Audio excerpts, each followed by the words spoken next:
Hey, welcome back to Hiking in History. As you can see behind me is a reproduction of Fort Randolph from the French and Indian Wars. And if I'm at Fort Randolph, that means that I'm in Point Pleasant, West Virginia. We came up here on a motorcycle trip, thought we might be able to find a cool place to hike. We're gonna head out now, so you wanna come along?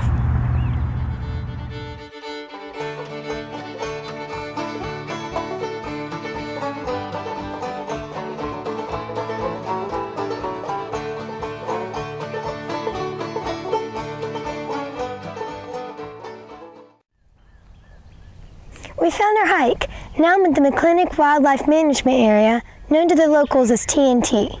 This nickname comes from the World War II era, when the U.S. Army operated an ammunition manufacturing plant here from 1942 to 1945, known as the West Virginia Ordnance Works. This $45 million company employed 3,500 people at its peak and played a big part in the war effort.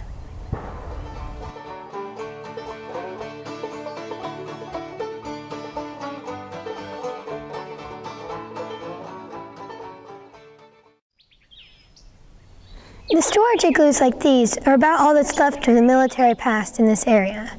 The military effort's not what it's remembered for, though. It's remembered for a much more infamous reason. Have you heard of the Mothman? This is where the legend began.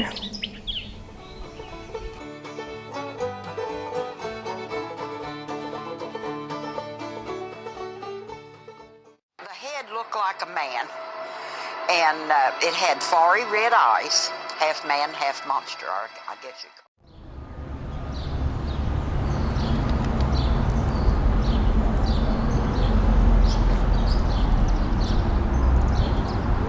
The Mothman story begins in November 1966, when 5 grave diggers working at a cemetery in Clendenin, West Virginia, spotted a human-like figure with wings. Then, several days later, as two couples were cruising along the West Virginia Ordnance Works, they saw a Mothman-like creature, except maybe 7 feet tall. They fled as the creature gave chase. Over the next year, people continued to report encounters with the creature. 2 local firemen reported their sighting as a large bird with red eyes. In all, it is said that over 100 people reported seeing the Mothman.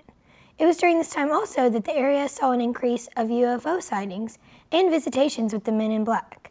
Witnesses claim these men threatened them, and one woman had the sleeve of her dress torn off as she fled. Then in December 1967, the town was struck by a major catastrophe.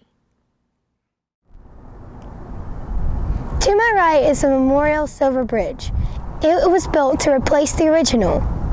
The Silver Bridge was built in 1928 and was an I-bar chain suspension bridge.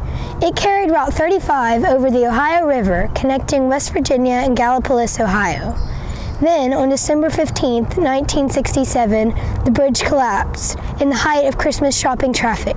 It killed 46 people, 2 of which were never found.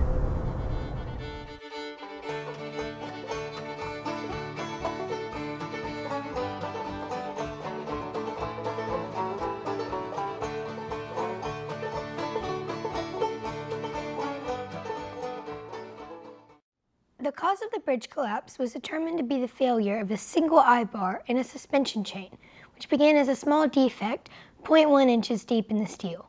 Mothman sightings came to a stop after the Silver Bridge collapse, leading to the theory that the Mothman and the bridge disaster were somehow connected. Some witnesses even claimed to have spotted the Mothman on the bridge just before it collapsed. We are now at 2 Indy Wee, the smallest state park in West Virginia. I wanted to come here due to its history and possible connection to the Mothman. This is where Shawnee Chief Cornstalk of the French and Indian Wars is buried. He was murdered in 1777 at Fort Randolph, which we visited earlier. On his deathbed, he was said to have cursed this entire area. The result of his curse, as legend has it, is the Mothman and his revenge. Today, the legend of the Mothman still lives, and the memories of the Silver Bridge disaster are not forgotten. The town has a museum dedicated to the Mothman and the bridge disaster. It even holds the Mothman Festival every year. Point Pleasant is a small town with a big story and a rich history. Stop by if you ever get a chance. You won't regret it. Thanks for watching. Check back soon for my next episode.